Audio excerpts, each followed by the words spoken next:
Hey everybody, hope you're doing all right. Thanks again for coming by to check out the channel. And today I'm breaking down a big contender carry setup in my rotation currently. This is a Smith & Wesson M&P9C subcompact with I think it's the 3.1 inch barrel. I'm almost certain, but I could be wrong on that. This is the 1.0, so you don't have the little indentations for the frame up here on the front end, but it's still got a hinge trigger.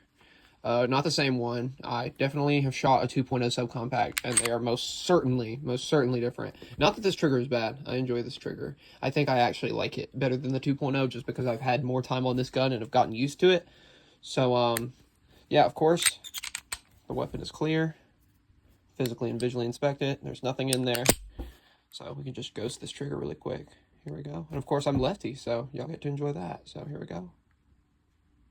Good solid wall. Then you just roll through it. Still crisp. It's still really crisp. I mean, it's not a raised trigger. We'll ghost it this time. Get the reset. Keep pulling. And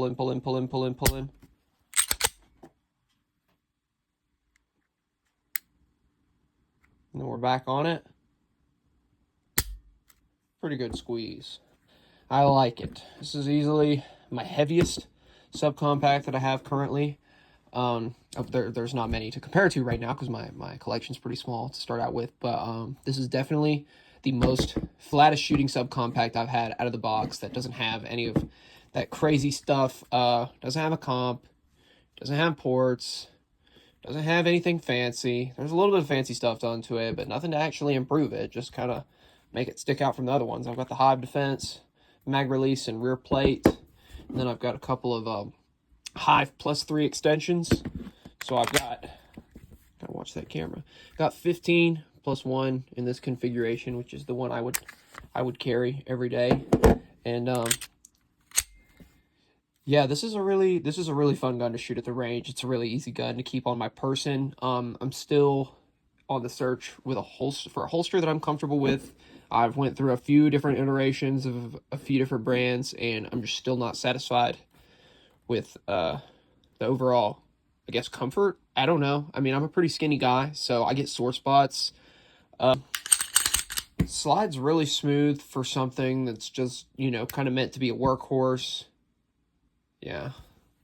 We probably won't stick with this whole field of view fisheye thing, but I kind of wanted to see how it looked just to, and also just to kind of stand apart from the other top-down channels that look like this, because there are a lot of channels that inspire me to do stuff like this in this format to start out with. I don't know if I'll stay this way. I probably won't stay this way, but this was the most comfortable for me to begin with. And so now I traded this gun in, or I traded a Shield Plus and 9mm for an M&P 1.0 subcompact. Why is that? So let's just talk about this gun in its factory state first. So you're talking about a 12-round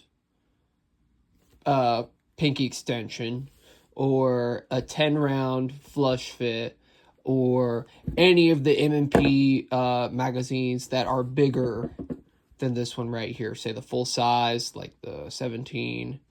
All of those can go inside of this. So it's makes it I mean, you could get big magazines for the Shield Plus, but big magazines were standard capacity magazines for Shield Arms Glock 43X magazines. So, I mean, that's kind of a strange comparison, but that's one of the most popular carry guns, out right now. And so that gun didn't fit in my hand when I shot it and carried it for over a year. I'd probably say I put about 800 or 900 rounds through it without a hitch, and it shot great. I loved the reliability of the gun. I loved the size of the gun, except it didn't really fit my hands correctly. So as you can see, my fingers are pretty long. The camera might distort it a little bit. Like I said, I don't think I'll stick with this field of view, but a Shield Plus is considerably smaller than any of the standard M&Ps, whether it's your regular, like, compact, or it's this, or it's like a carry comp. Like, the Shield Plus is almost more comparative to, I would say, the Bodyguard 2.0 in terms of actual real estate that the gun takes up. So, like, just, like, if you go to places like Handgun Hero, or just, like, really good, like, comparison websites for when you're just trying to compare dimensions directly across firearms that you may or may not have, yeah, I really liked the way that this went into my hand. It fits more like a Glock 26 with just a little bit different grip angle, and this huge 1911 style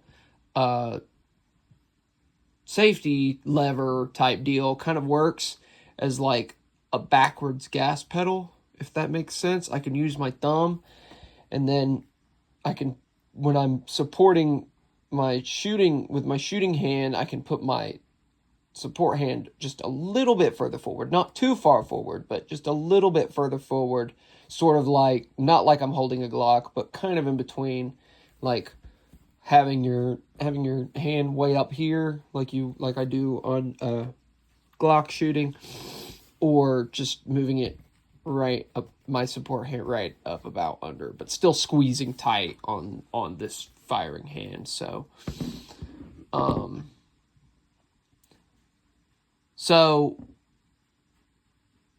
here's the thing about the whole Shield Plus thing. There's going to be a lot of people who, or there might not be anybody, but I'm sure there's going to be at least one person who would think, like, Shield Plus, it's a newer gun, it's arguably got a better trigger, it's more compact, and, like, why did he go with this? Why did he go with this?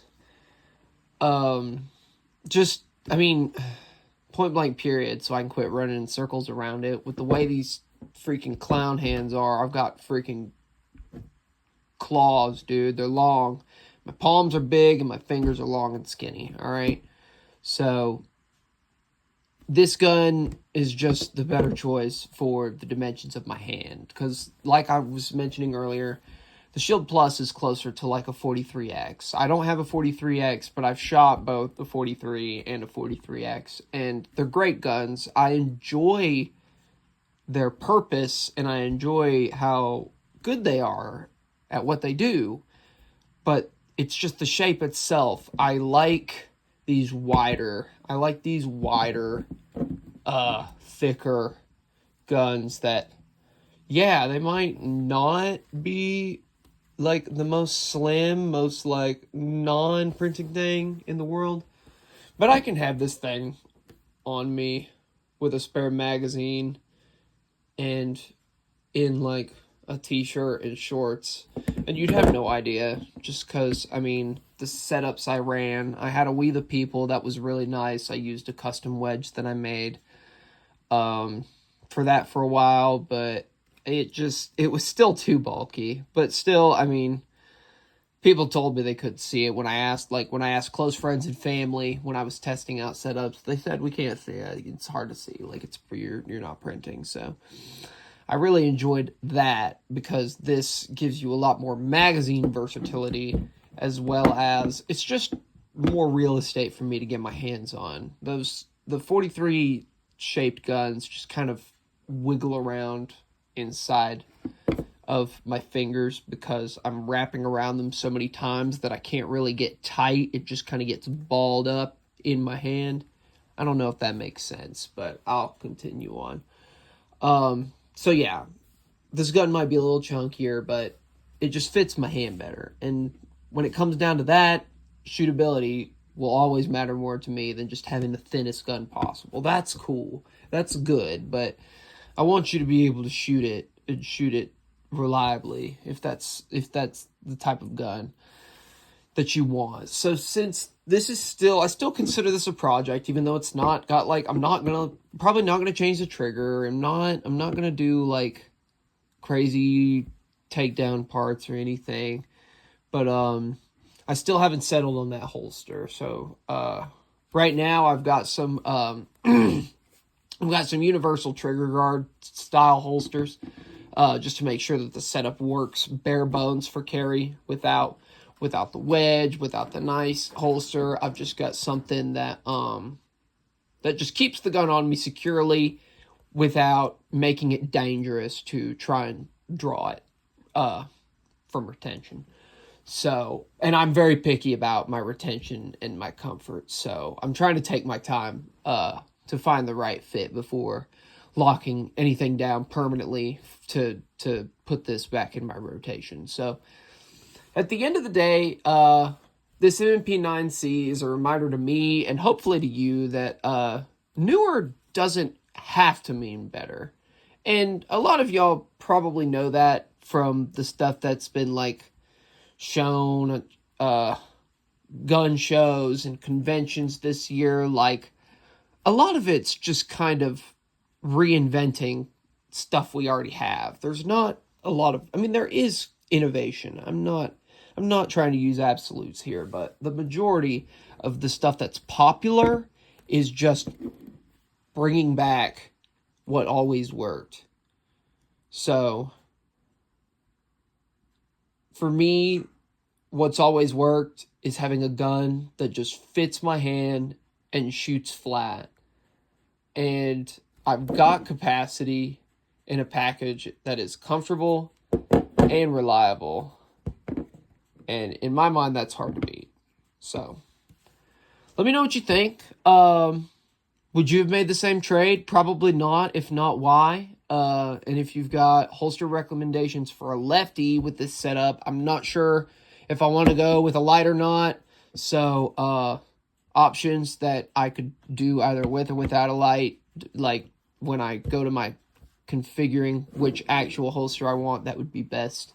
I know a lot of companies do a lot of good stuff, but I'm trying to keep this relatively low budget. So anything you got, drop them in the comments. And I appreciate y'all watching this far, and I'll catch y'all in the next one.